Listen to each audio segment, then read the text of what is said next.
আসসালামু আলাইকুম ওয়া রাহমাতুল্লাহি ওয়া বারাকাতুহু। সম্মানিত শ্রোতা, আজকের ভিডিওটি অনেক গুরুত্বপূর্ণ একটি ভিডিও।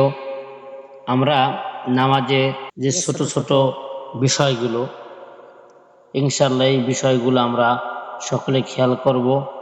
আর নামাজের ভিতরে রুকু সাজদা, যে তাসবিহগুলো, সানা, তাশাহুদ, দুরূদ শরীফ, এগুলো ইনশাআল্লাহ আপনাদেরকে শিখিয়ে দেওয়া হবে। আজকে আমরা শিখব রুকুর তাসবিহ সহিহ শুদ্ধভাবে। আসুন আমরা রুকুর তাসবিহ শুরু করি। শুরু করার পূর্বে আমার চ্যানেল যদি নতুন হয়ে থাকেন, চ্যানেলটি সাবস্ক্রাইব করুন। আসুন আমরা পড়া শুরু করি। আউযু বিল্লাহি মিনাশ শাইতানির রাজীম। বিসমিল্লাহির রহমানির রহিম।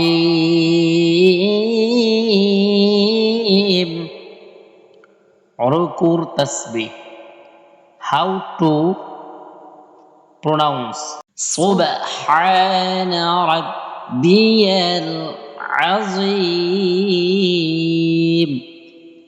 সিন বা পেশ, সুব, কলকলা।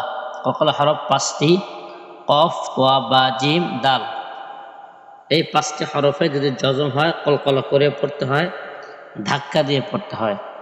এই যে বার উপরে জজম আসছে, এই জন্য কলকলা করে পড়তে হবে। সিন বা পেশ, সুব, হা আলিফ জবর এক আলিফ, হার পরে খালি আলিফ আসছে, এই জন্য এক আলিফ টান। হা আলিফ জবর হা, সুব হা, নুন জবর না, সুব হানা। রা বা জবর রব, রা বা জবর রব, বাজের বি, রব্বি। ইয়া লাম জবর, ইয়া দিয়ে লাম পড়তে হবে, ইয়া দিয়ে লাম পড়তে হবে। ইয়া লাম জবর ইয়াল, ইয়া লাম জবর ইয়াল। আইন জবর আ, আইন জবর আ। জয়াজের জি, জয়াজের জি।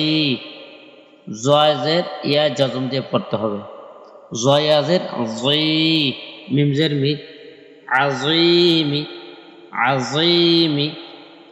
সুবহানা রাব্বিয়াল আযীম। সুবহানা রাব্বিয়াল আযীম।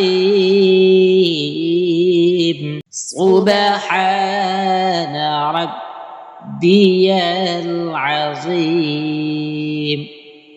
আমরা নামাজে রুকুতে যে তাসবিহগুলো পড়ি, এই তাসবিহটা কমপক্ষে 3 বার পড়তে পারবো, 5 বার 7 বারও পড়া যাবে।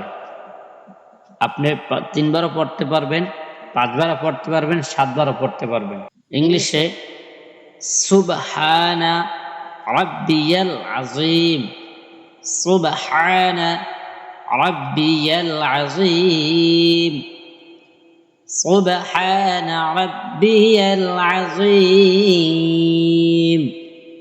আসুন আমরা আরেকবার সুন্দর করে বলি।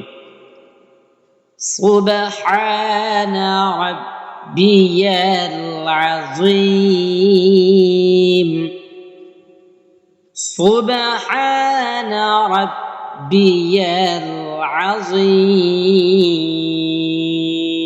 এখন যারা আমার চ্যানেলটিকে সাবস্ক্রাইব করেননি, এখন সাবস্ক্রাইব করুন। আপনি শিখুন, অন্যদেরকে শেখার জন্য ভিডিওটি শেয়ার করে দিন। আসসালামু আলাইকুম ওয়া রাহমাতুল্লাহি ওয়া বারাকাতুহু।